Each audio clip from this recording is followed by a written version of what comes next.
आज में स्टार्ट करेंगे बच्चे एनिमल किंगडम। और इस चैप्टर को याद करना, इसको मेमोराइज करना हमारे लिए बहुत ही बड़ी दिक्कत हो जाती है बच्चे। बहुत ही कॉम्प्लेक्स सा बन जाता है पूरा चैप्टर, क्योंकि इसमें बहुत सारे एग्जांपल हैं, अलग अलग इंडिविजुअल ग्रुप के बारे में, उनके इंडिविजुअल कैरेक्टर को याद करना, सारी चीजें याद करना हमारे लिए बहुत ही कॉम्प्लेक्स बन जाता है। हम लोग के टाइम पे भी हम लोग तैयारी करते थे बच्चे, यही दिक्कत आती थी, इस चैप्टर को याद करने में बहुत ही दिक्कत आती थी बच्चे। तो इस चैप्टर को थोड़ा इजी बनाने के लिए हम इस चैप्टर को दो ग्रुप में पढ़ेंगे, ठीक है। इसको मैं दो पार्ट में आपको बताऊंगा। सबसे पहले मैं हमारे जितने भी एनिमल के ग्रुप हमने बना रखे हैं, protozoa, porifera, coelenterata, ctenophora, platyhelminth, एस्केल्मिन, जितने भी हमने इनवर्टिब्रेट, वर्टिब्रेट, मैमल्स तक, प्रोटोजोआ से लेकर मैमल्स तक के जितने भी ग्रुप बने हुए हैं, सबसे पहले मैं आपको इन सबके एग्जांपल लिखूंगा और उस एग्जांपल को सबसे पहले हम याद करेंगे। एग्जांपल को कैसे याद किया जाए, बहुत सारे एग्जांपल है, कैसे याद किया जाए उसके लिए मैं थोड़ी सी आपकी हेल्प करने की कोशिश करूंगा, जिससे कि आपको थोड़ा जल्दी याद हो सके एग्जांपल, ज्यादा समय तक आप याद रख सको उस एग्जांपल को, ज्यादा दिक्कत ना आए आपको उस एग्जांपल्स को याद करने में। और दूसरी बात, फिर हम क्या करेंगे सर, जब सारे एग्जांपल हम पढ़ लेंगे फिर हम ये डिस्कस करेंगे कि किस बेसिस पर, किस बिहाफ पर हमने किसी भी एनिमल को, इस अर्थ के किसी भी एनिमल को प्रोटोजोआ ग्रुप में रख दिया, किस बेसिस पर हमने किसी भी एनिमल को ओरिफेरा ग्रुप में रखा, किस बेसिस पर हमने किसी एनिमल को सिलेंट्रेटा में रखा, जिसको हम बोलते हैं बच्चे बेसिस ऑफ क्लासिफिकेशन। किस बेसिस पर हमने क्लासिफाई किया इस अर्थ के एनिमल्स को अलग अलग ग्रुप में, तो हम बेसिस ऑफ क्लासिफिकेशन के बारे में डिस्कस करेंगे। और हमारे मोस्ट ऑफ द क्वेश्चन जो नीट में आते हैं इन्हीं दोनों चीजों से सॉल्व हो जाते हैं बच्चे। अगर आपको एग्जांपल याद है सबके, बेसिस ऑफ क्लासिफिकेशन आपको पता है, तो आपकी मैक्सिमम जो क्वेश्चन है और ज्यादातर जो दिक्कतें हैं वहीं पर सॉल्व हो जाती हैं आपकी। उसके बाद में फिर आपको इंडिविजुअल हर एक ग्रुप के बारे में बताऊंगा बच्चे, है ना, प्रोटोजोआ, पोरीफेरा, सिलेंटेटा, टिनोफोरा से लेकर सब अपने मैमल्स तक के इंडिविजुअल ग्रुप के बारे में आपको बताऊंगा। और ये सारी चीजें हम इवोल्यूशनरी ऑर्डर में पढ़ेंगे। जो मैं बोल रहा हूं आपको, protozoa, porifera, coelenterata, ctenophora, platyhelminth, aschelminth, annelida, arthropoda, mollusc, echinodermata, hemichordata, है ना। देन उसके बाद कॉर्डेट आ गए तो fishes, amphibians, reptile, birds, mammals. ये पूरा जो मैंने आपको ऑर्डर बताया बच्चे, ये इवोल्यूशनरी ऑर्डर है, ये सीक्वेंस है, किस तरह से इवॉल्व हुए हैं इस अर्थ पे अलग अलग एनिमल। और इसी ऑर्डर में हम सारी चीजें पढ़ेंगे यहाँ पर, है ना। जब हम इंडिविजुअली डिस्कस करेंगे तो इसी ऑर्डर को फॉलो करेंगे, ताकि हमें चीजें याद करने में थोड़ी आसानी हो जाए। क्योंकि आपको पता होगा, अगर आप इवोल्यूशनरी ऑर्डर में पढ़ रहे हो तो आपको ये पता है कि अब आगे आने वाला जो ऑर्गेनिज्म होगा वो ज्यादा कॉम्प्लेक्स होगा, ज्यादा मॉडिफाइड होगा, तो कैरेक्टर्स को याद करने में थोड़ी आसानी हो जाएगी हमारे लिए, ठीक है। तो इन सब चीजों को स्टार्ट करने से पहले सबसे पहले हम एग्जांपल पढ़ेंगे। मैंने बताया आपको, एग्जांपल पढ़ने से पहले थोड़ी सी हिस्ट्री के बारे में बात कर लेते हैं बच्चे यहाँ पर भी। तो अरिस्टोटल साहब की बात करें तो अरिस्टोटल साहब को हम बोलते हैं फादर ऑफ जूलॉजी, है ना। Aristotle is known as the father of zoology. और इन्होंने क्या किया, इस अर्थ के जितने भी एनिमल हैं उनको दो ग्रुप में डिवाइड कर दिया। किसके बेसिस पे? On the basis of colour of blood. उनके ब्लड के कलर के बेसिस पर उन्होंने इस अर्थ के सारे एनिमल्स को दो ग्रुप में डिवाइड कर दिया, that is enema and enema. Enema में किसको रखा शरीर में? इन्होंने उन ऑर्गेनिज्म को रखा जिनके अंदर रेड ब्लड नहीं है, those do not have red blood, जिनके पास रेड ब्लड नहीं है उन्होंने उसको एनीमा में रखा। और इनेमा में किनको रखा सर? जिनके पास रेड ब्लड है। हमारे सारे जो वर्टिब्रेट्स हैं बच्चे वो इसी इनेमा ग्रुप में आ रहे हैं। फर्दर इनको हमने इनेमा ग्रुप में आने वाले जो ऑर्गेनिज्म हैं, एनिमल्स, उनको फर्दर दो ग्रुप में डिवाइड कर दिया, दैट इज विविपेरा एंड ओविपेरा। विविपेरा मतलब सर जो बच्चों को जन्म देते हैं, है ना, जो यंगल्स प्रोड्यूस कर रहे हैं। और ओविपेरा में किसको रखा सर? वो जो एग लेइंग है ना, जो अंडे दे रहे हैं उनको ओविपेरा में रखा, और जो एनिमल्स बच्चे दे रहे हैं उनको विविपेरा ग्रुप में रखा। अपनी एनिमल किंगडम में जो हमने अलग अलग ग्रुप बना रखा है, प्रोटोजोआ, पोरीफेरा, सिलेंटेटा, टिनोफोरा, अब एक एक करके बच्चे इनमें कौन कौन से ऑर्गेनिज्म आ रहे हैं उनको हम डिस्कस कर लेते हैं, इनके एग्जांपल्स को पहले डिस्कस कर लेते हैं, फिर हम क्या पढ़ेंगे? Basis of classification. ठीक है बच्चे, सारे जो ग्रुप हैं उनके एग्जांपल्स डिस्कस कर लेते हैं पहले हम। तो सबसे पहले हमारा है प्रोटोजोआ। प्रोटोजोआ में क्या क्या आ रहा है सर? प्रोटोजोआ को फर्दर आपने चार सब ग्रुप में क्लासिफाई कर रखा है बच्चे, on the basis of their mobility, कि कौन सा प्रोटोजोआ का मेंबर किस तरह से मूव कर रहा है, उसके पास मोबिलिटी के लिए क्या स्ट्रक्चर प्रेजेंट है ना, उसके बेसिस पर फर्दर इसको चार सब ग्रुप में क्लासिफाई कर रखा है हम लोगों ने। दैट इज अमीबॉइडल प्रोटोजोआ जो स्यूडोपोडियल मूवमेंट कर रहे हैं, फ्लैजिलेटेड प्रोटोजोआ जो फ्लैजिला के थ्रू चल रहे हैं, सीलिएटेड प्रोटोजोआ जो सीलिया के थ्रू मूव कर रहे हैं। स्पोरोजोआ ग्रुप में उन प्रोटोजोआ को रखा बच्चे जो कि मूव ही नहीं कर रहे, जिनके पास लोकोमोटरी स्ट्रक्चर है ही नहीं, है ना, जिनके पास लोकोमोटरी स्ट्रक्चर है ही नहीं, उनको आप रख दिए स्पोरोजोआ में। फाइनली बच्चे एग्जांपल ही याद करना है, प्राइमरी मोटो हमारा एग्जांपल याद करना ही है, लेकिन बस यहाँ पर ग्रुप इसलिए बना लिए क्योंकि हमारी एनसीईआरटी में इनको फर्दर सब ग्रुप में क्लासिफाई करके लिखवा रही है हमें, ठीक है। तो अमीबॉइडल प्रोटोजोआ में हमारे आते हैं अमीबा, एंटमीबा, फ्लैजिलेटेड प्रोटोजोआ में ट्रेपैनोसोमा आ रहा है आपका, सीलिएटेड प्रोटोजोआ में पैरामीशियम आ रहा है, स्पोरोजोआ में प्लाज्मोडियम आ रहा है। नेक्स्ट उसके बाद हमारा पोरीफेरा, पोरीफेरा में साइकन, स्पोंजिला, यू स्पोंजिया, और इनके आपको कॉमन नेम भी याद रखने बच्चे। साइकन का कॉमन नेम है स्काइफा बोल रहे हैं, स्पोंजिला को बोल रहे हैं fresh water sponge, you spongia को बोल रहे हैं बाथ स्पॉन्ज। नेक्स्ट हमारा सिलेंड्रेटा, सिलेंड्रेटा में क्या क्या है सर, हाइड्रा है, ओबेलिया है, ओरेलिया है, फाइजेरिया है, एडेंसिया है, मेंड्रेना है, पेनाटुला है, गोर्गोनिया है। तो ये हमारे सिलेंड्रेटा के मेंबर हो गए। हाइड्रा को हम बोल रहे हैं fresh water polyp, fresh water polyp, Aurelia को बोल रहे हैं जेलीफिश, फाइजेरिया को बोल रहे हैं पोर्तुगीज मैन ऑफ वॉर, एडेंसिया को बोल रहे हैं सी एनीमोन, मेंड्रेना को बोल रहे हैं ब्रेन कॉर्ड, पेनाटुला को बोल रहे हैं सी पेन, गोर्गोनिया को बोल रहे हैं सी फैन। देखिए सबके मैंने कॉमन नेम नहीं लिखे यहाँ पर, ओबेलिया का नहीं लिखा आपको, है ना? क्यों? क्योंकि हमारी एनसीईआरटी नहीं लिखती है, हमें बस उन्हीं के कॉमन नेम याद रखते हैं जो कि एनसीईआरटी में लिखे हुए हैं, क्योंकि हमें इससे या तो आपके इनके नेम से आएगा या तो इनके कॉमन नेम, दोनों से क्वेश्चन आ सकता है, तो दोनों आपको याद रखना है। लेकिन पहले आप नेम याद रखोगे, फिर आप उस कॉमन नेम को याद करने की कोशिश करना, स्टेप वाइज काम करेंगे, ठीक है? नेक्स्ट है आपका टीनोकोरा, प्लूरोब्रेकिया, टीनोप्लेना, है ना? तो यही देख लो कहीं ना कहीं बहुत सारे एग्जांपल हो गए आपके। तो कैसे याद करेंगे? देखो एग्जांपल आपको फ्लो में नहीं याद करना होता, जैसे आप पढ़ाई करने बैठे हैं उसी टाइम एग्जांपल याद करने लगे, ऐसा नहीं करते आप लोग। आपके एग्जांपल कब याद करने हैं? मान लीजिए आप पढ़ने बैठे हैं, पढ़ाई आपकी पूरी हो गई, अब आपको उठना है, थोड़े समय के लिए रेस्ट लेना है, 1 घंटे आधे घंटे का ब्रेक लेना है आपको। तो उस समय उठने के दौरान क्या करें? इन एग्जांपल को, इनमें से मान लीजिए कि हम बहुत सारे एग्जांपल पढ़ने वाले हैं, 10-5 एग्जांपल पढ़ लें एक बार में, 10 एग्जांपल, 5 एग्जांपल हो आप तो एक बार में, 5 एग्जांपल एक बार में पढ़ दीजिए, उनकी फोटो खींच लो दिमाग में, है ना? दिखे साइका, स्पोंजिला, यू स्पोंजिला, ऐसे लिखना है, ऐसे जैसे मैंने लिखा आपको ना, इसी तरह से लिखना है, ताकि हमें ये अच्छे से, ऐसे आप कॉपी में लिखोगे ना तो एक ब्रेन की मेंटालिटी होती है बच्चे, अपनी साइकोलॉजी एक होती है ना, वो साइकोलॉजी भी फिर आपको अलाउ करेगी इनको थोड़ा इजी तरीके से देखने में। अरे बस हमें ऐसे कॉमा देके लिखते हुए नहीं चले जाएंगे भरते हुए कॉपी, ऐसे लिखेंगे, थोड़ा कॉपी तो यूज होगी बच्चे, लेकिन हमें जब पढ़ेंगे इसको याद करने में हेल्प होगा, इसको देखने में थोड़ा आई को थोड़ा ज्यादा रिलीफ मिलेगा आपके, अरे बस हम ब्रेन को ज्यादा रिलीफ मिलेगा ऐसे देख के, वो जल्दी याद करेगा एज कंपेयर टू ऐसे आप कॉमा देके लिखते चले जाओ, है। तो जब पढ़ के उठ रहे हैं तो इनमें से एक बार में 5 एग्जांपल है ना, सिलेंड्रेटा इसके 5 एग्जांपल पढ़ लिए, उठ गए, अब उठ रहे हैं, चल रहे हैं, फिर उनको दोहरा रहे हैं, थोड़ा सा दोहरा रहे हैं, क्या क्या लिखा, हाइड्रा, ओबेलिया, फाइजेरिया, है ना, मेंड्रेना, एडेंसिया, ये 5 एग्जांपल थे। तो ऐसे करके जब याद करोगे ना तो लॉन्ग टर्म के लिए आपको याद हो जाएगा, जल्दी भूलेगा नहीं, कंफ्यूजन नहीं होंगे आपको।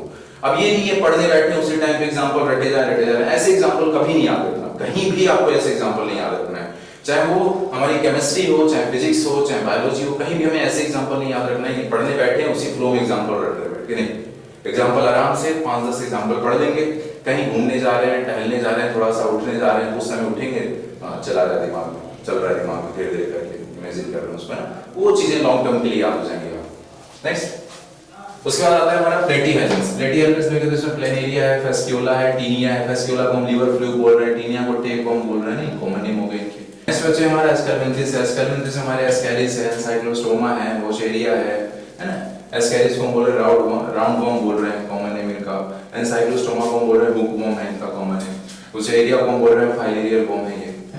उसके बाद आपका ग्रुप आता है एनेलिडा, एनेलिडा में आपका नेरिस है, फेरेटिमा है, हेरुडिनेरिया है, फेरेटिमा अर्थवर्म है ना, हेरुडिनेरिया ब्लड सकिंग लीच बोल रहे हैं इसको। तो ये जो आपको मैंने एग्जांपल लिखा है अभी तक, अभी आगे और पढ़ेंगे एनेलिडा के बारे में, आर्थ्रोपोडा के बारे में एग्जांपल देखेंगे, आप फिर मोलस्का के बारे में बात करेंगे, फिर इकाइनोडर्मिटा, हेमिकोडेटा, फिर हम कॉर्डेट्स के बारे में बात करेंगे, फिशेस, एम्फीबियन, सबके एग्जांपल देखेंगे एक करके। लेकिन ये जो मैं आपको एग्जांपल लिखवा रहा हूँ यही आपका इवोल्यूशनरी ऑर्डर है। इस अर्थ पे एनिमल के नाम पे सबसे पहले कौन है हमारे? प्रोटोजोआ है। प्रोटोजोआ के ही मॉडिफिकेशन से यही जब इवॉल्व हुए तो आपके पोरीफेरा है, पोरीफेरा की इवोल्यूशन से सिलेंड्रेटा बने, सिलेंड्रेटा की इवोल्यूशन से टीनोकोरा, टीनोकोरा की इवोल्यूशन से प्लेटीहेल्मिन्थ। तो ये आपका इवोल्यूशनरी ऑर्डर में हम सब कुछ पढ़ रहे हैं, आप एग्जांपल उसी ऑर्डर में लिख रहे हैं। नेक्स्ट फाइल में बच्चे आर्थ्रोपोडा। आर्थ्रोपोडा के जो मेंबर है इनको भी फर्दर हम लोगों ने कई सारे ग्रुप में क्लासिफाई किया है, जैसे economically important insects, vector, gregarious pest, living fossils, है ना। तो इकोनॉमिकली इंपॉर्टेंट इंसेक्ट कौन-कौन से हमारे? एपिस, बॉम्बिक्स, लेसिफर, एपिस को बोल रहे हैं हनी बी, बॉम्बिक्स सिल्कवर्म है हमारा, लेसिफर लैक इंसेक्ट है। वेक्टर की बात करें तो इसमें एनोफ्लीज है, क्यूलेक्स है, एडिस है, सब मॉस्किटो है बच्चे, they all are mosquitoes, mosquitoes हैं आपके। नेक्स्ट ग्रेगरस पेस्ट में कौन आ रहा है? लोकस्ट है आपका। लिविंग फॉसिल में लैमुलस किंग क्रैब बोल रहे हैं, और इसके अलावा कुछ और भी इनके मेंबर जैसे बटरफ्लाई, स्कॉर्पियन, प्रॉन, ये भी हमारे आर्थ्रोपोड्स के मेंबर हैं, ठीक है। नेक्स्ट हमारा ग्रुप है मोलस्का। मोलस्का के देखिए example, pila, pinctada, sepia, loligo, octopus, aplysia, dentalium, chaetopleura. Pila को बोल रहे हैं अपन स्नेल, पिंक टेडा को बोल रहे हैं पेयर लॉबस्टर, सेपिया को बोल रहे हैं कटल फिश, लोलिगो को बोल रहे हैं स्क्विड, ऑक्टोपस को बोल रहे हैं डेविल फिश, एप्लाइसिया को बोल रहे हैं सी हेयर, डेंटेलियम का कॉमन नेम है टस्क स्नेल, टस्क सेल, ठीक है, एंड चेटोप्लूरा को बोल रहे हैं काइटा। तो ये आपके मोलस्क के एग्जांपल हो गए। नेक्स्ट हमारा इकाइनोडर्मेटा, इसमें हमारी एस्टेरियस है, काइनस है, एंटीडोन है, कुकुमेरिया है, ओफ्यूरा है ना। एस्टेरियस को बोल रहे हैं स्टारफिश, इकाइनस को बोल रहे हैं सी अर्चिन, एंटीडोन को बोल रहे हैं सी लिली, कुकुमेरिया को बोल रहे हैं सी कुकुम्बर, ओफ्यूरा में हमारा आ रहा है ब्रिटल, ओफ्यूरा को बोल रहे हैं हम लोग ब्रिटल स्टार, ये कॉमन नेम है बच्चे, इन सबके कॉमन नेम है। तो पहले आपको कोशिश करना कि आपको इनके नेम याद हो, उसके बाद आप कॉमन नेम याद करना है ना, 2 स्टेप में काम करना, पहले नेम याद करो फिर कॉमन नेम, बहुत इजीली याद हो जाते हैं बच्चे ना। नेक्स्ट हेमिकॉर्डेटा है, हेमिकॉर्डेटा में ब्लैनोग्लॉसस है, सैकोग्लॉसस है, तो ये आपके हेमिकॉर्डेटा के एग्जांपल हो गए। हमारे जो हेमिकॉर्डेटा है बच्चे, ये नॉन कॉर्डेट्स के सबसे लास्ट मेंबर है, लास्ट ग्रुप है आपका हेमिकॉर्डेटा। इसके बाद हमारे कॉर्डेट स्टार्ट हो गए, ठीक है। तो अभी मैं आपको जब इनके कैरेक्टर्स के बारे में बताऊंगा तो मैं आपको दिखाऊंगा बच्चे कि जो हेमिकॉर्डेटा है ये कनेक्टिंग लिंक का काम कर रहा है, किसके किसके बीच में, नॉन कॉर्डेट और कॉर्डेट के बीच में, क्योंकि सब ये इवोल्यूशनरी ऑर्डर ही है ना, तो इन्हीं के इवोल्यूशन से कॉर्डेट बने हैं। तो कॉर्डेट के जैसे इनके अंदर कुछ ना कुछ कैरेक्टर देखने को मिलेंगे, जिसकी वजह से ये बोलेंगे कि देखो, आप कहोगे कि देखिए इसमें नॉन कॉर्डेट के भी कैरेक्टर है, कॉर्डेट के भी कैरेक्टर है, तभी तो कह पाओगे देखो ये नॉन कॉर्डेट है लेकिन अब ये सीख रहा है कैसे कॉर्डेट बना जाए, इसमें कैरेक्टर नए नए डेवलप हो रहे हैं, और जो इसके अंदर सारे कॉर्डेट वाले कैरेक्टर आ जाएंगे, क्या होते हैं वेरी इजीली आगे हम डिस्कस करने वाले हैं ना, क्या कैरेक्टर है कॉर्डेट्स को आगे हम डिस्कस करेंगे। लेकिन जब उस कॉर्डेट वाले कैरेक्टर सारे सेमी कॉर्डेट में आ जाएंगे तो फिर सेमी कॉर्डेट के मेंबर को उठाकर नए ग्रुप में रखेंगे हम लोग, उसको हम बोलेंगे क्या, कॉर्डेट ग्रुप बोल देंगे ना। तो अब डिस्कस करते हैं कॉर्डेट्स के बारे में। नेक्स्ट बच्चे कॉर्डेट्स के एग्जांपल के बारे में डिस्कस कर लेते हैं। कॉर्डेटा को फर्दर हम लोगों ने 2 सब ग्रुप में डिवाइड कर दिया है, that is protochordata and euchordata. Protochordata के मेंबर को हम एक क्रेनिएटा बोलते हैं क्योंकि इनके अंदर क्रेनियम नहीं है ना, वो भी आप डिस्कस करेंगे, इंडिविजुअली कैरेक्टर हम देखेंगे हर एक ग्रुप के। प्रोटोकॉर्डेटा को हम बोल रहे हैं क्रेनिएटा क्योंकि इनके अंदर क्रेनियम प्रेजेंट होता है, ठीक है। ये जो प्रोटोकॉर्डेट है, ये जो प्रोटोकॉर्डेट है बच्चे, ये वो मेंबर हैं जो कि हेमिकॉर्डेटा के डायरेक्ट इवोल्यूशन से बने हैं। मैंने अभी बताया आपको, हेमिकॉर्डेटा के मेंबर ही इवॉल्व होकर क्या बनाएंगे, आपके कॉर्डेट बनाएंगे। जैसे आपने प्लांट किंगडम में पढ़ा था बच्चे, आपकी एल्गी के इवोल्यूशन से ब्रायोफाइटा बने, ब्रायोफाइटा इवोल्यूशन से टेरिडोफाइटा, फिर जिम्नोस्पर्म, एंजियोस्पर्म, तो वो कहानी यहाँ पर भी है। वही हेमिकॉर्डेटा के इवोल्यूशन से आपकी कॉर्डेट बने। तो हेमिकॉर्डेटा के डायरेक्ट इवोल्यूशन से जो कॉर्डेट बने हैं उनको हम लोगों ने इस प्रोटोकॉर्डेटा ग्रुप में रखा है। और फिर जो ज्यादा एडवांस कॉर्डेट है उनको आप लोगों ने यूकॉर्डेटा ग्रुप में रखा हुआ है, ठीक है। नेक्स्ट प्रोटोकॉर्डेट में हमारे कौन आते हैं, यूरोकॉर्डेटा आ रहा है और सिफेलोकॉर्डेटा आ रहा है। यूरोकॉर्डेटा के एग्जांपल देखिए यहाँ पर एस्केडिया, सल्फा, डोलिगोलम, है ना। सिफेलोकॉर्डेटा के एग्जांपल लिखे हैं जिसमें ब्रैकियोस्टोमा, ब्रैकियोस्टोमा को हम बोल रहे हैं एम्फियोक्सिस या फिर लैंसलेट बोल रहे हैं, तो ये कॉमन नेम है इनका, एम्फियोक्सिस और लैंसलेट नहीं, कॉमन नेम हो गया हमारे ब्रैकियोस्टोमा का, ये सिफेलोकॉर्डेटा का नंबर है। यूरोकॉर्डेटा को फर्दर हम लोगों ने 2 सब ग्रुप में डिवाइड कर दिया बच्चे हैं, ऑर्गेनेथा एंड गैनेथोस्टोमेटा। ऑर्गेनेथा में उन यूरोकॉर्डेट को रखा जिनके अंदर जॉ नहीं है, जॉलेस, इसमें हम लोगों ने जॉलेस मेंबर को रखा है बच्चे, जॉलेस, जॉ नहीं है, और इनमें जॉ वालों का रखा है, इनमें जॉ प्रेजेंट है, ऑर्गेनेथोस्टोमेटा रख दिया हम लोगों ने।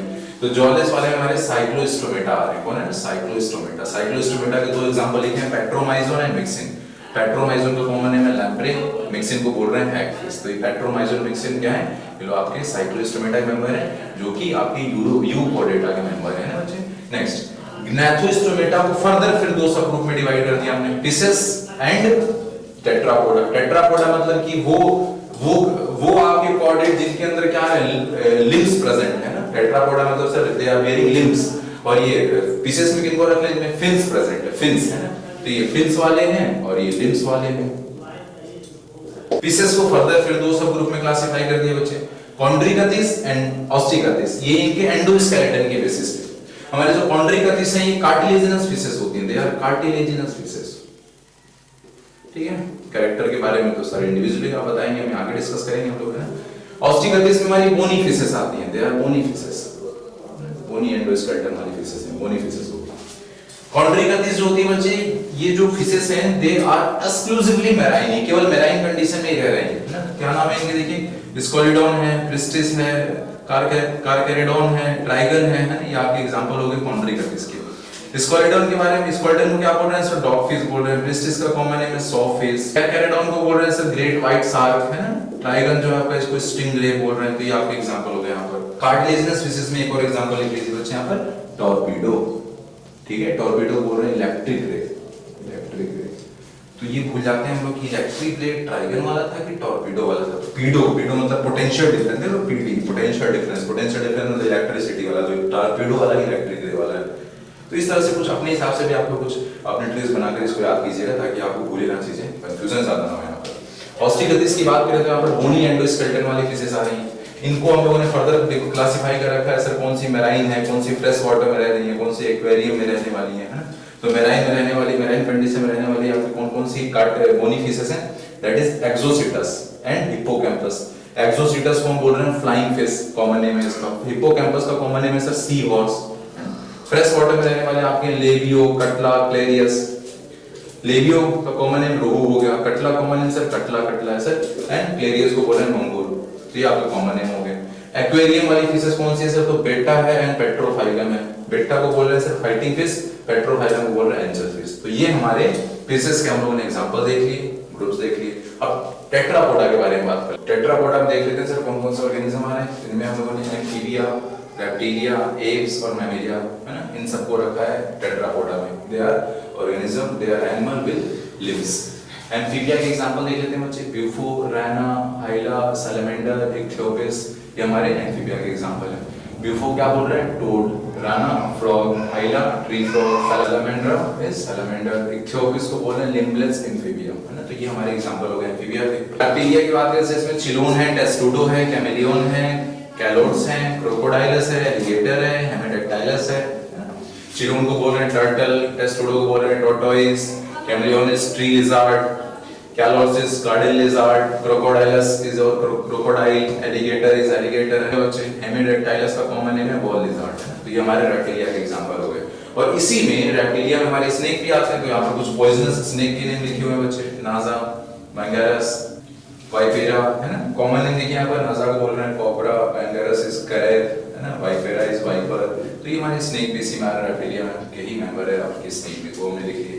तो एग्जांपल हो गए बच्चे एम्फीबिया और रेप्टिलिया के। तो अब एप्स एंड मैमेलिया के एग्जांपल को देख लेते हैं बच्चे। एप्स के एग्जांपल देख लेते हैं बच्चे। इसमें हमारी बर्ड्स आ रही हैं, क्या क्या एग्जांपल है यहाँ पर, कॉर्वस, कोलंबा, सिटाकुला, स्लूथियो, पेवा, एप्टेनोडाइटिस, नियोफ्रोन, है ना। कॉर्वस को हम बोल रहे हैं क्रो हो गया हमारा, columba is pigeon, psittacula is parrot, struthio is ostrich, pavo is peacock, aptenodytes is penguin, neophron is vulture. ये आपके एग्जांपल हो गए एप्स के, बर्ड्स के, है ना। मैमेलिया में हमारे मैमल्स आ रहे हैं बच्चे जो कि अपने यंग वंस को प्रोड्यूस करते हैं। लेकिन कुछ ऐसे मैमल हैं जो कि एग लेइंग है ना, जो अंडे दे रहे हैं। तो आपका यहाँ पर ओविपेरस मैमल का एग्जांपल लिखा है बच्चे, ऑर्निथोरिंकस, है ना, इसको प्लेटिपस बोल रहे हैं। ऑर्निथोरिंकस क्या कर रहा है सर, ये अंडा दे रहा है ना, दे आर एग लेइंग। बाकी आपके जो मैमल्स हैं वो सारे क्या हैं, विविपेरस हैं, सब बच्चे दे रहे हैं, यंग वंस प्रोड्यूस कर रहे हैं वो। विविपेरस के क्या क्या एग्जांपल है, macropus, pteropus, camelus, macaca, rattus, panthera tigris, panthera leo, canis, felis, elephas, equus, delphinus, balaenoptera, है ना। तो ये हमारे एग्जांपल हो गए विविपेरस के। मैक्रोपस को हम कंगारू बोल रहे हैं, टेरोपस इज और फ्लाइंग फॉक्स, कैमलस इज और कैमल, मैकाका इज और monkey, rattus is rat, panthera tigris is tiger, panthera leo is lion, canis is dog, felis is और कैट, एलिफस इज और एलिफेंट, इक्वस इज और horse, delphinus is और common dolphin, है ना, and balaenoptera is और blue whale. तो ये आपके कॉमन नेम हो गए बच्चे यहाँ पर, और ये हमने किया। अब हम बात कर लेते हैं बच्चे बेसिस ऑफ क्लासिफिकेशन के बारे में। किस बेसिस पर हम लोगों ने इस अर्थ के जो इतने वाइड वैरायटीज ऑफ एनिमल्स हैं इनको अलग-अलग ग्रुप में रखा हुआ है, ठीक है। तो सबसे पहला जो बेसिस ऑफ क्लासिफिकेशन है that is basis on the level of body organisation. तो बॉडी कैसी है इसके बेसिस पर हम लोगों ने ऑर्गेनिज्म को अलग-अलग ग्रुप में रख दिया। सबसे पहला बेसिस हमने क्या लिया, लेवल ऑफ बॉडी ऑर्गेनाइजेशन। तो इस अर्थ पे जितने भी ऐसे एनिमल हैं जो कि सिंगल सेल ऑर्गेनिज्म थे, कैसे थे, सिंगल सेल, उनकी बॉडी में केवल एक सिंगल सेल प्रेजेंट थी और वही सिंगल सेल ही सारा काम कर रही थी, है ना। उन सारे ऑर्गेनिज्म को हम लोगों ने उठाकर एक ग्रुप में रखा, दैट इज प्रोटोजोआ, ठीक है। तो प्रोटोजोआ में हमने किन ऑर्गेनिज्म को रखा बच्चे, उन ऑर्गेनिज्म को जिनकी बॉडी में केवल एक सिंगल सेल थी। और इस तरह की बॉडी को हमने बोला protoplasmic level of body organisation. इसको हमने क्या बोला कि इनकी बॉडी कैसी है, प्रोटोप्लाज्मिक लेवल की बॉडी है ना। तो इसमें सारे यूनिसेलुलर ऑर्गेनिज्म हमने रख दिए। तो प्रोटोजोआ वाले जो मेंबर हैं they are having protoplasmic level of body organisation, मतलब सिंगल सेल है उनकी बॉडी में, मतलब कि उनकी बॉडी के नाम पर केवल एक सिंगल सेल है जो कि सारा काम कर रही है, ठीक है। नेक्स्ट फिर क्या किया बच्चे, ऐसे ऑर्गेनिज्म जिनके अंदर कई सारी सेल, मतलब कि मल्टी सेलुलर कंडीशन है ना, एक से ज्यादा सेल प्रेजेंट है उनकी बॉडी में, लेकिन वो सारी सेल आपस में कैसे arrange sir? They are loosely arrange. Loosely arrange मतलब क्या होता है? वो लोग मिलकर, जैसे कि आप समझते हैं टिश्यू के बारे में आप जानते हैं बच्चे, टिश्यू का मतलब क्या होता है? Tissue is also a group of cell. Tissue भी क्या है? सेल का ग्रुप है। लेकिन इस ग्रुप ऑफ सेल के अंदर आपने क्राइटेरिया पढ़ी है बच्चे कि जो सेल्स हैं ये कैसी होनी चाहिए सर? सेम फंक्शन वाली होनी चाहिए, सेम स्ट्रक्चर वाली होनी चाहिए। और अगर सेम फंक्शन सेम स्ट्रक्चर ना भी हो, क्योंकि कई सारे ऐसे टिश्यू मिलते हैं जिनको कॉम्प्लेक्स टिश्यू बोलते हैं, जिनके अंदर ये जो सेल हैं सेम फंक्शन सेम स्ट्रक्चर नहीं शो करती हैं, तो एक चीज कॉमन तो होती है, कॉमन ओरिजिन वाली होनी चाहिए। हरी बात समझ में? तो टिश्यू उन ग्रुप के सेल को बोलते हैं जिनके अंदर एक से ज्यादा सेल होती है, लेकिन वो सारी सेल क्या होती है बच्चे?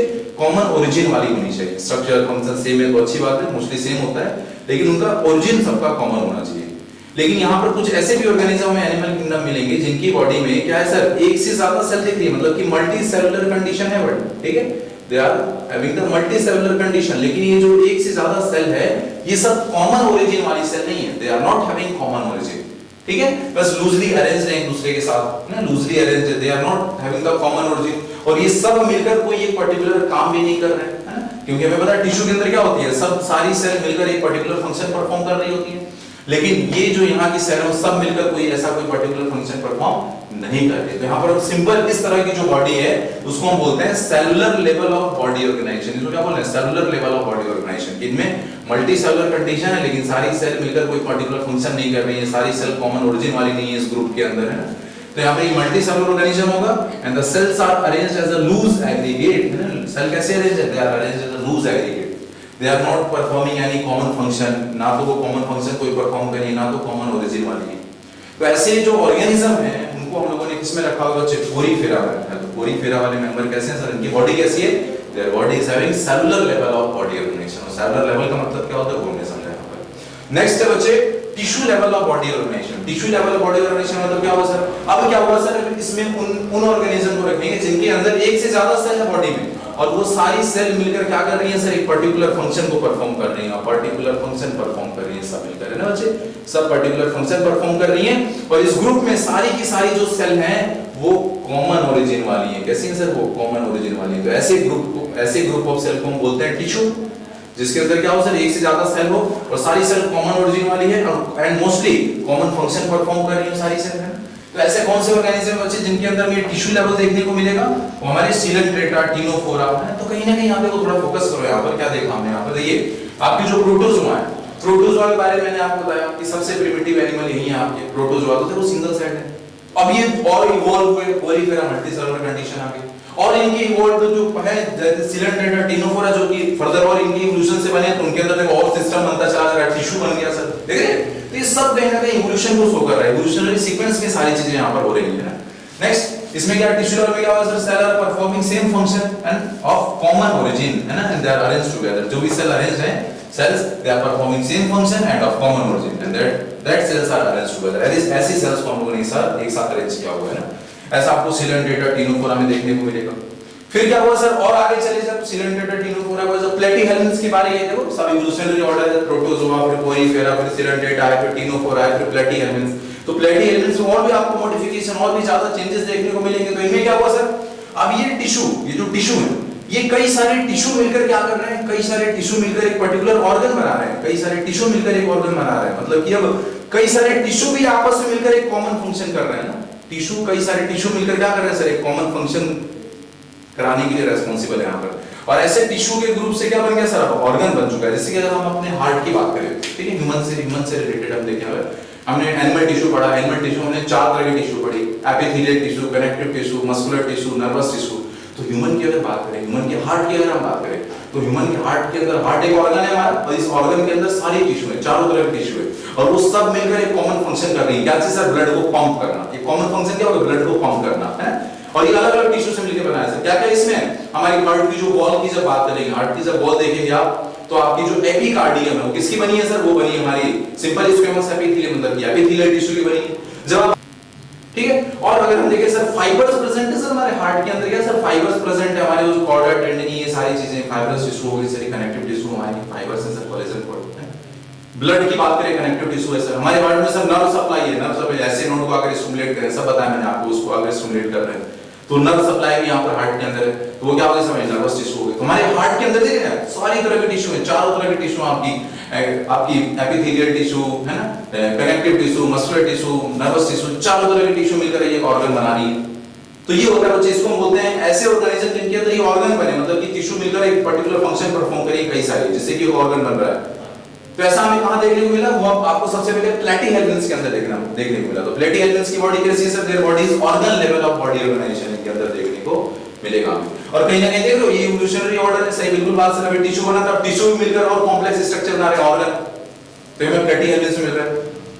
प्लेटीहेल्मिन्थ्स से आगे चलेंगे तो हमें ऑर्गन सिस्टम लेवल देखने को मिलेगा, ऑर्गन सिस्टम लेवल, ये एस्केलेमिन्थ से लेकर कॉर्डेट, प्लेटीहेल्मिन्थ के बाद एस्केलेमिन्थ्स आते हैं, तो एस्केलेमिन्थ से लेकर कॉर्डेट्स के अंदर आपको ऑर्गन सिस्टम लेवल मिल रहा है, मतलब कि कई सारे ऑर्गन, अभी तो कई सारे टिश्यू मिलकर एक कॉमन फंक्शन परफॉर्म कर रहे थे, अब कई सारे ऑर्गन मिलकर एक कॉमन फंक्शन परफॉर्म कर रहे हैं, बॉडी को मेंटेन कर रहे हैं, उनकी बॉडी की होमोस्टेसिस को मेंटेन करें। जैसे कि हम अपनी बात करें, ह्यूमन की बात करें, कॉर्डेट्स में आते हैं, कॉर्डेट्स की फिर सब ग्रुप में मैमल्स की बात की हमने, उसमें ह्यूमन आ रहे हैं हमारे।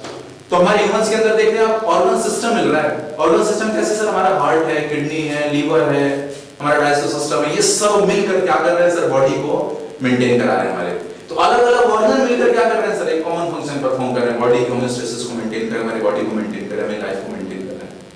आइए समझ, तो इस तरह के ऑर्गेनिज्म जिनके अंदर कई सारे ऑर्गन मिलकर भी अब एक पर्टिकुलर फंक्शन परफॉर्म कर रहे हैं, इसको हम बोलते हैं organ system level of body organisation. और ऐसा आपको कहां देखने को मिलेगा, एस्केलेमिन्थ से लेकर कॉर्डेट के अंदर। तो ये हमने बच्चे पहला बेसिस ऑफ क्लासिफिकेशन अपना डिस्कस किया, that is on the basis of level of body organisation. Next बच्चे बेसिस ऑफ क्लासिफिकेशन है on the basis of germinal layer.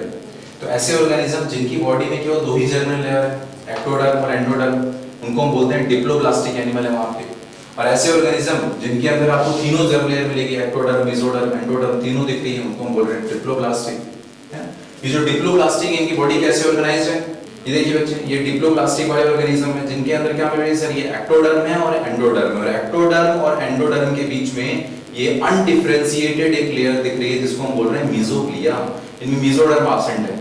वही ये जो आपके ट्रिप्लोब्लास्टिक है उनके अंदर क्या है, ये एक्टोडर्म हो गई, अंदर एंडोडर्म हो गई और यहाँ पर बीच में मेसोडर्म हो गई। तो इनके अंदर ये तीनों जर्मिनल लेयर प्रेजेंट है। डिप्लोब्लास्टिक ऑर्गेनिज्म में क्या देखा बच्चे हमने कि body consist of two germ layer, that is ectoderm and endoderm. And between ectoderm and endoderm क्या देखा आपने, undifferentiated layer एक प्रेजेंट थी सेल की, जिसको हम बोल रहे हैं मेसोग्लिया। ठीक है, और ये आपको कहाँ मिलेगा, कोरीफेरा, सिलेंडेटा, टिनोफोरा में। वहीं अगर हम बात करें ट्रिप्लोब्लास्टिक वाले ऑर्गेनिज्म में क्या है sir, body consist of three germ layer, ectoderm, mesoderm, endoderm. ये हमें प्लेटीहेल्मिन्थ से कॉर्डेट तक देखने को मिल रहा है। तो मेसोग्लिया क्या कह रही है सर, अभी हम चल के आगे क्या बनेंगे सर, मेसोडर्म हम अभी बना देंगे बीच में, है ना, ये एक्टोडर्म और एंडोडर्म के बीच में मेसोडर्म आ जाएगी, लेकिन वो इवोल्यूशन के थ्रू होगा सर, है ना, वो चेंजेस होंगे, तब होगा जब धीरे-धीरे आगे जब चेंजेस होंगे। और वही आपको देखने को मिलेगा, तो शुरुआती जो आपके मेंबर है उनके अंदर केवल दो ही लेयर है, और ये टिनोफोरा के बाद ये प्लेटीहेल्मिन्थ्स आते हैं, देखो प्लेटीहेल्मिन्थ्स आते हैं, तो इनके अंदर वो थर्ड जर्मिनल लेयर भी आ गई यहाँ पर, है ना, और प्लेटीहेल्मिन्थ्स से लेकर फिर आगे चल सबके अंदर वो जर्मिनल लेयर देखने को मिल रही है।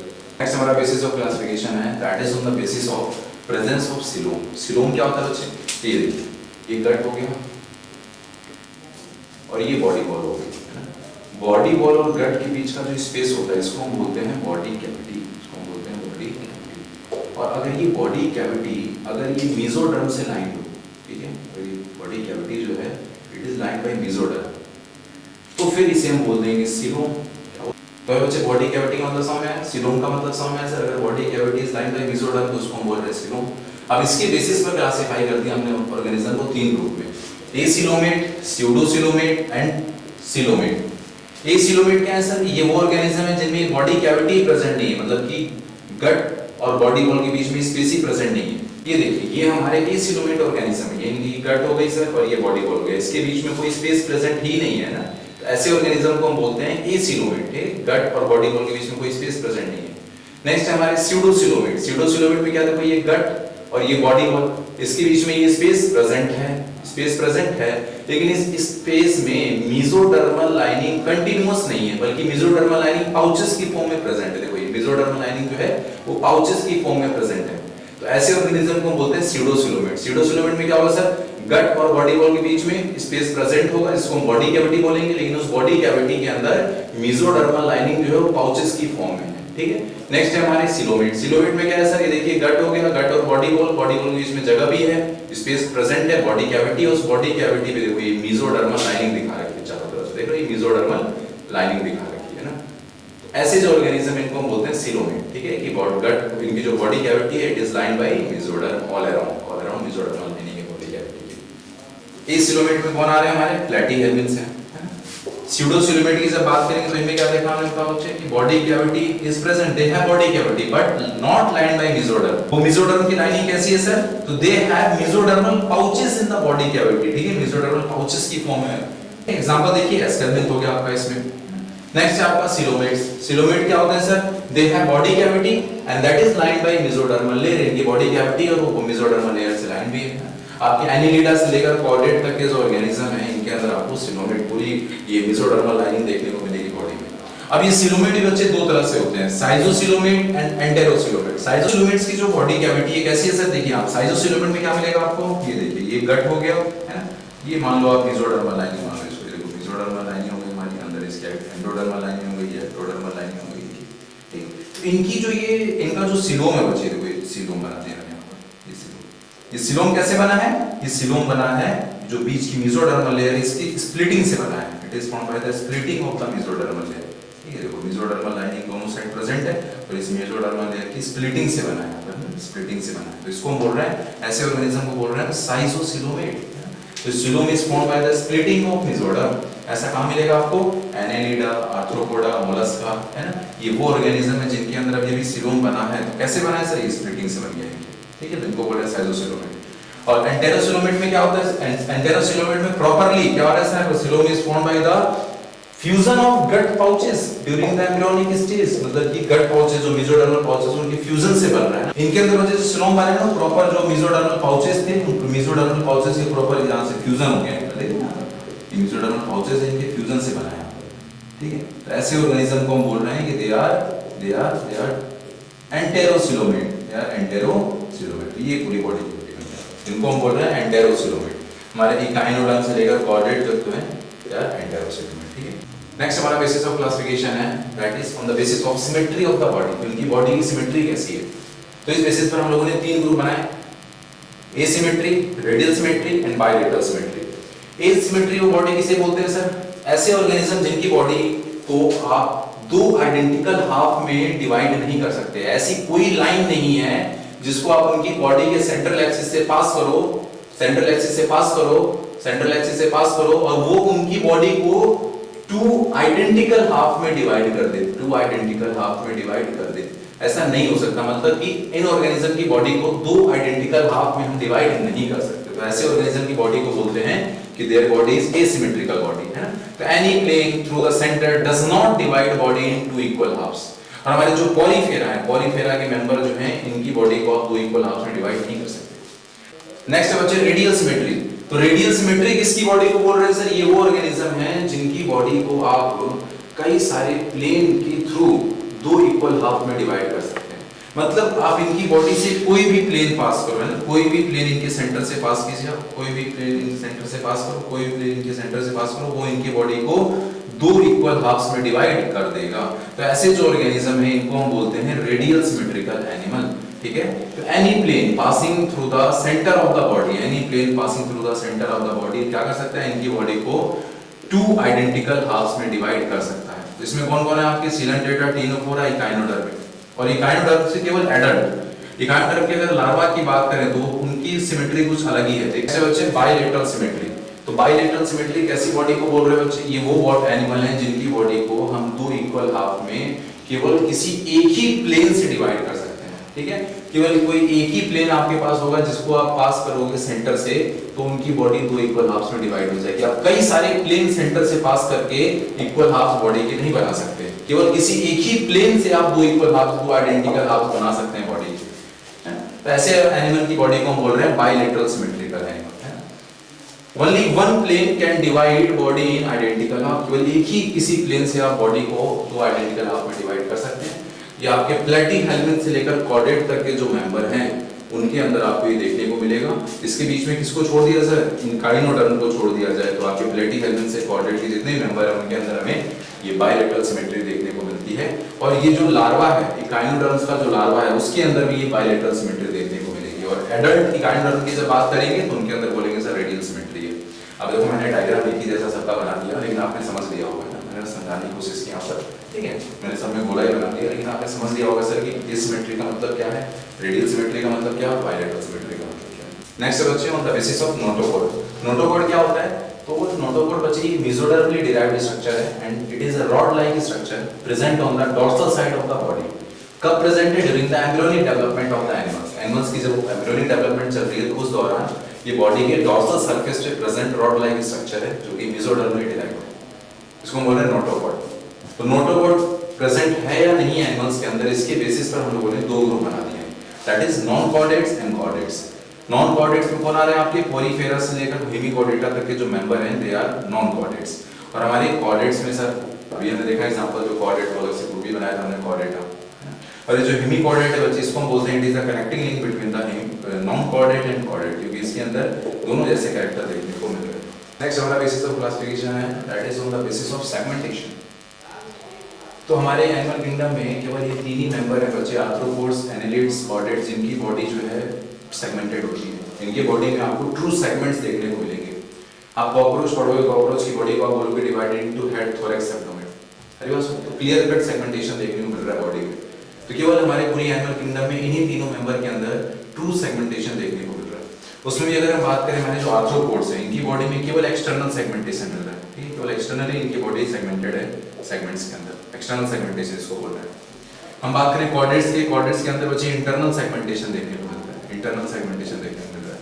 वहीं हमारे जो एनालिड्स हैं, एनालिड्स इनके अंदर बच्चे बोथ एक्सटर्नल एंड इंटरनल, देख रहे हैं, एक्सटर्नल सेगमेंटेशन भी और इंटरनल सेगमेंटेशन भी दोनों देखने को मिल रहा है। और ऐसे सेगमेंटेशन को बोल रहा है मेटामेरिक सेगमेंटेशन। मेटामेरिक सेगमेंटेशन में क्या होता है, सेम सेगमेंट बार-बार रिपीट होता है, बार-बार रिपीट होता है, इसको हम मेटामेरिज्म भी बोलते हैं। सेम सेगमेंट का बार-बार रिपीट होना, बॉडी के सेम सेगमेंट का रिपीटिशन, इसको हम क्या बोल रहे हैं बच्चे, मेटामेरिज्म बोलते हैं। This is called metamerism. और ये मेटामेरिज्म कहां देखने को मिल रहा है, हमारे ह्यूमंस के अंदर भी मेटामेरिज्म देखने को मिलेगा। हमारी thoracic vertebra, 12th thoracic vertebra, same thoracic vertebra बार-बार रिपीट हो रही है। रिब्स, जो ट्रू रिब्स हैं वो बार-बार रिपीट हो रहा है, सेम स्ट्रक्चर बार-बार रिपीट हो रहा है। तो ये मेटामेरिज्म हमारे ह्यूमंस के अंदर भी देखने को मिल रहा है। हमारी रिब्स हो गई, हमारी वर्टिब्रा हो गई, सेम वर्टिब्रा बार-बार रिपीट हो रही है बच्चे। तो ये हमने बात कर लिया सेगमेंटेशन के बारे में। नेक्स्ट हमारा बेसिस ऑफ क्लासिफिकेशन है on the basis of circulation system, कि उनकी बॉडी में फ्लूइड को कैसे सर्कुलेट किया जा रहा है। तो दो हमारे पास सिस्टम है, open system and close system. Open system में क्या हो रहा है बच्चे, ब्लड, हार्ट के द्वारा जो ब्लड पंप किया जा रहा है वो ब्लड डायरेक्टली कहां जा रहा है, सब ओपन स्पेसेस में जा रहा है। ओपन स्पेसेस को हम बोल रहे हैं ब्लड साइनसेस, है ना। तो इस तरह के सर्कुलेशन को बोल रहा है open circulatory system. Arthropods, molluscs, echinoderms, hemichordates, इनमें आपको ओपन ब्लड सर्कुलेटरी सिस्टम देखने को मिलेगा। यहाँ पर हार्ट क्या करेगा, वो डायरेक्टली ब्लड पंप करेगा खाली स्पेस में, जिनको आप बोलोगे ब्लड साइनस। वहीं अगर हम बात करें क्लोज्ड ब्लड वेस्कुलर सिस्टम की, तो यहाँ पर क्या हो रहा है सर, यहाँ इनका जो हार्ट है वो ब्लड को पंप कहाँ कर रहा है सर, वो ब्लड पंप करता है क्लोज्ड ब्लड वेसल्स के नेटवर्क में, है। यहाँ पर ब्लड वेसल्स का नेटवर्क है, उन ब्लड वेसल्स के अंदर हार्ट के द्वारा ब्लड पंप किया जा रहा है। मतलब कि ब्लड कैसे फ्लो कर रहा है सर, वो क्लोज्ड ब्लड नेटवर्क्स में, ब्लड वेसल्स में फ्लो कर रहा है। तो इस तरह के सर्कुलेटरी सिस्टम को बोल रहे हैं बच्चे closed blood vascular system. Their blood is pumped by heart in network of closed blood vessels. ये एनालिड्स और कॉर्डेट्स में आपको देखने को मिलेगा क्लोज्ड ब्लड वेस्कुलर सिस्टम। केवल यही याद रख लो यहाँ पर कि एनालिड्स और कॉर्डेट्स के अंदर क्लोज्ड ब्लड वेस्कुलर सिस्टम होता है, बस। Next on the basis of future of blastopore. Sir blastopore क्या होता है, तो जो एम्ब्रियोनिक डेवलपमेंट के दौरान जब गट का डेवलपमेंट हो रहा है बच्चे, तो वहाँ पर एक पाउच बन रहा है। गट के डेवलपमेंट के दौरान एक पाउच बनता है जिसको हम बोलते हैं आर्केंट्रॉन पाउच। क्या बोल रहे हैं इस पाउच को, आर्केंट्रॉन पाउच। और इस आर्केंट्रॉन पाउच की जो ओपनिंग है, इस आर्केंट्रॉन पाउच की जो ओपनिंग है, इसी को बोल रहे हैं बच्चे ब्लास्टोपोर। अब ये ब्लास्टोपोर जो है, इस ब्लास्टोपोर से पहले क्या बनता है उसके बेसिस पर हमने दो तरह के ऑर्गेनिज्म, दो तरह के ग्रुप यहाँ पर बना दिए, दैट इज प्रोटोस्टोमिएट्स एंड ड्यूटेरोस्टोमिएट्स। प्रोटोस्टोमिएट्स में प्रोटो का मतलब होता है फर्स्ट, है, और स्टोमिएट्स का मतलब होता है माउथ।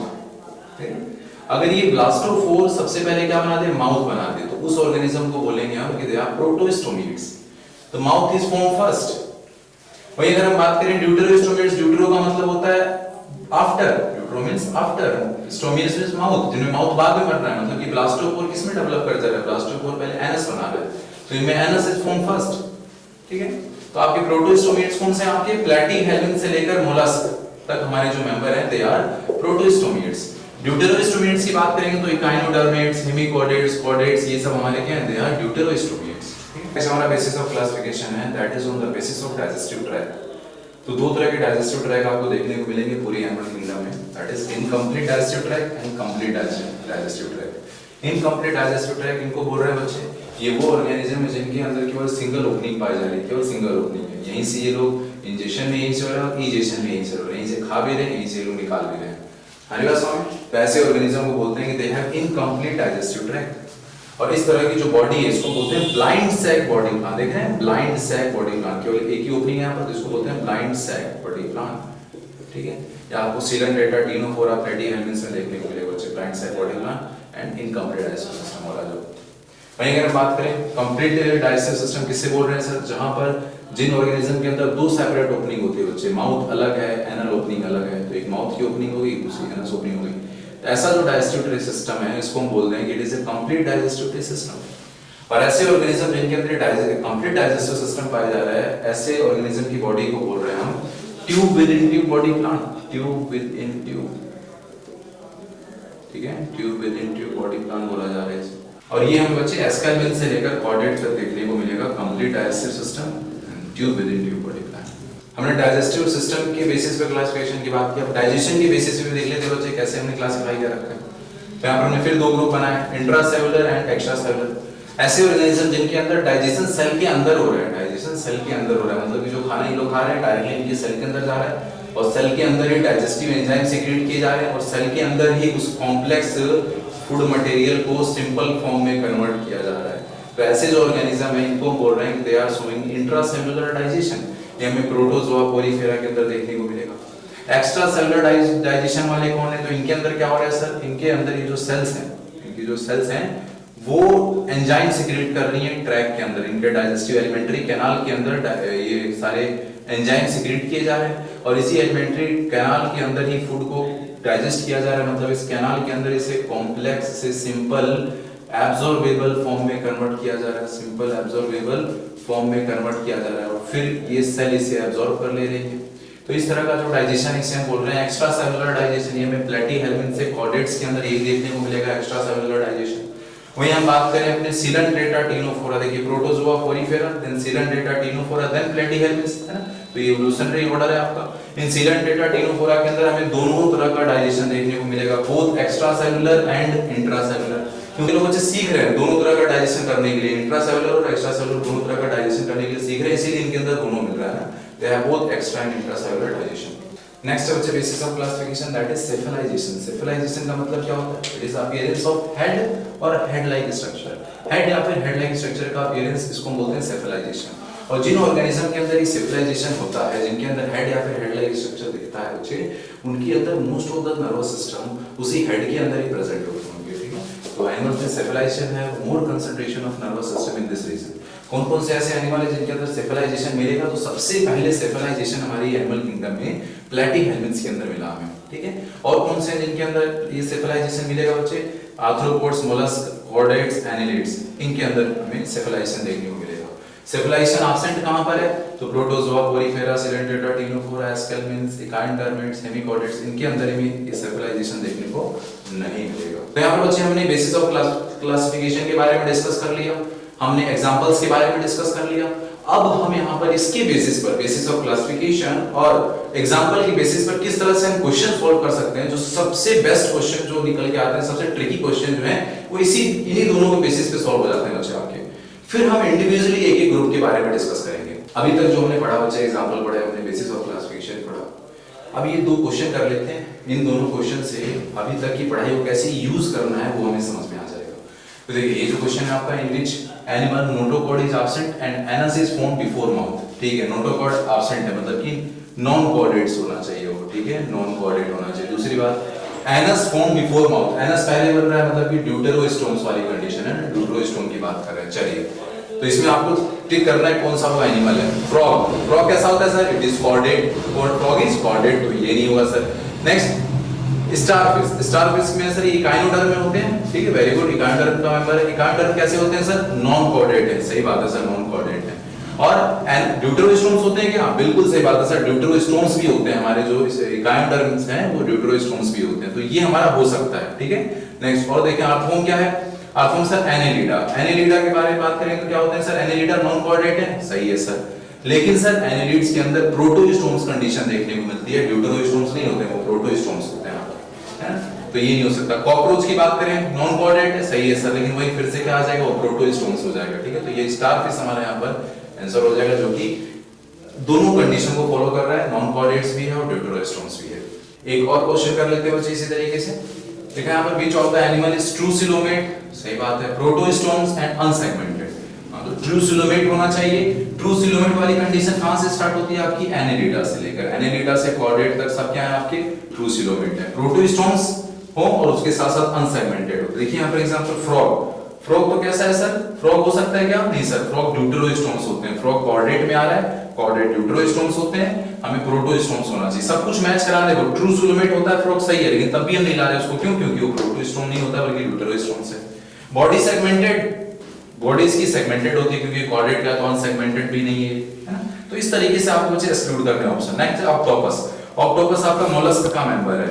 मोलस्क कैसे होते हैं बताओ? ट्रू सिलोमेट होते हैं, हाँ सर ट्रू सिलोमेट होते हैं, सही बात है। प्रोटोस्टोम्स होते हैं, बिल्कुल बात सही है सर, प्रोटोस्टोम्स भी होते हैं ये आपके।